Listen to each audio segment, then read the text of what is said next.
Abu Jahal itu pimpinannya orang-orang kafir Quraisy, terkenal sekali. Namanya dia Umar bin Hisham. Umar bin Hisham. Waktu awal Nabi SAW menyebarkan Islam di Mekah dan sudah mulai ada yang masuk Islam, sempat Islam itu sangat lemah. Maka Nabi SAW berdoa mengatakan, ya Allah, kuatkanlah Islam ini dengan salah satu dari dua orang Umar, Umar bin Khattab dan Umar bin Hisham. Itulah Abu Jahal tuh, gitu kan? Jadi dua orang ini, Nabi termasuk pilih Abu Jahal. Ya, kata Nabi SAW ditanya, kenapa anda pilih dua orang ini? Karena dua orang ini sangat tegas dalam berpegang pada prinsipnya, gitu kan? Cuman bedanya Umar bin Khattab, kalau benar dia pegangi benar itu sampai mati. Kalau salah dia masih bisa merendah. Kalau Abu Jahal nggak bisa. Dia benar, dia bela dirinya sampai mati. Kalau dia salah pun tetap dia, karena fanatisnya, dia menganggap dirinya lebih dari orang lain. Dia kepala suku, dia orang kaya dan seterusnya. Maka dia tidak menerima kebenaran. Makanya pernah ditanya satu kali. Jadi pernah Abu Jahal hampir setiap malam dia diam-diam waktu Mekah sudah gelap datang ke rumah Nabi SAW. Hampir setiap malam. Dia datang, kemudian didengar ayat Al-Quran yang Nabi tilawakan di malam hari. Didengar. Dan dia tahu itu kebenaran. Di sudut rumah yang lain Nabi SAW ada Abu Sufyan. Sudut rumah yang lain ada lagi satu orang. Tapi mohon maaf saya tidak teringat namanya sekarang. 3 tokoh Quraisy nih. Begitu menjelang pagi, setelah waktu subuh ya lewat, Nabi SAW berhenti membaca Al-Quran. Mereka pulang ke rumahnya masing-masing. Waktu itu masyarakat Mekah belum ada yang nyebar di jalanan. Subhanallah, dengan hikmah Allah 3 orang tokoh Quraisy ini pas pulang ketemu di jalan. Jadi dari sudut rumah sana, sudut rumah sini, sudut sini keluar ketemu semua. Semua saling tahu kalau dari rumah Nabi SAW. Maka mereka sepakat pada waktu itu bilang kalau ini orang-orang Mekah lihat kita di sini, maka pastinya orang-orang Mekah akan mengikuti Muhammad karena kita pimpinannya. Untuk apa kita datang ke rumahnya? Untuk dengar Al-Quran.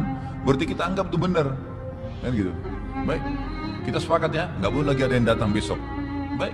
Hari kedua, ternyata 3-3-nya datang lagi, tapi diam-diam. Karena dia menyangka temannya tidak akan datang. Hanya untuk dengar Al-Quran, benar-benar dia datang dengar Al-Quran. Subuh ketemu lagi dengan hikmah Allah. Janjian lagi tidak ulangi. Hari ketiga, ternyata masih ngulangin lagi. Dengan menyangka temannya tidak akan datang. Pas hari ketiga, kata Abu Sufyan, begini aja. Saya ingin tanya nih, benar nggak yang kita dengar nih sekarang nih? Yang Muhammad bacain Quran ini benar nggak menurut kalian? Abu Jahal bilang begini, benar. Si satu lagi temannya bilang, benar. Kata Abu Sufyan, saya pun tidak berani mengatakan kecuali yang kalian katakan. Ini benar. Lalu bertanyalah, Abu Sufyan tanya temannya tadi, yang saya lupa nama itu, dia bilang, kalau menurut kamu bagaimana? Kata temannya, menurut saya kalau kita tahu benar ya kita ikutin. Abu Sufyan bilang, saya lihat keadaan. Ditanya Abu Jahal, wahai Abu Jahal, kenapa kau tidak ikutin kalau itu benar? Perhatikan jawabannya Abu Jahal nih. Ini berhubungan dengan penyebab kedua masalah adanya debat, ya, fanatisme ini bertengkar itu karena fanatisme tadi. Jadi dia bilang begini, sesungguhnya saya tahu apa yang diucapkan Muhammad semuanya benar, tetapi suku saya sama sukunya Muhammad dari dulu bersaing di Mekah, dari dulu bersaing. Jadi kapan mereka sehari mereka setahun mereka jadi raja, kami setahun jadi raja. Sekali mereka ngurus Ka'bah, kami ngurus Ka'bah. Sekali mereka kasih makan jemaah haji, kami juga kasih makan jemaah haji. Pokoknya di mana suku Muttalib, ya, sukunya Nabi SAW itu Abdul Manaf dan Abdul Dar itu melakukan satu perbuatan yang dikenang nama mereka di Mekah, suku kami pun akan melakukannya. Sampai akhirnya keluarlah Muhammad dari sukunya dia, dan tidak ada keluar dari suku saya Nabi. Dia bilang begitu. Jadi gara-gara itu saya tidak mau ikut, tidak mau beriman sampai saya mati. Fanatisme, gitu kan?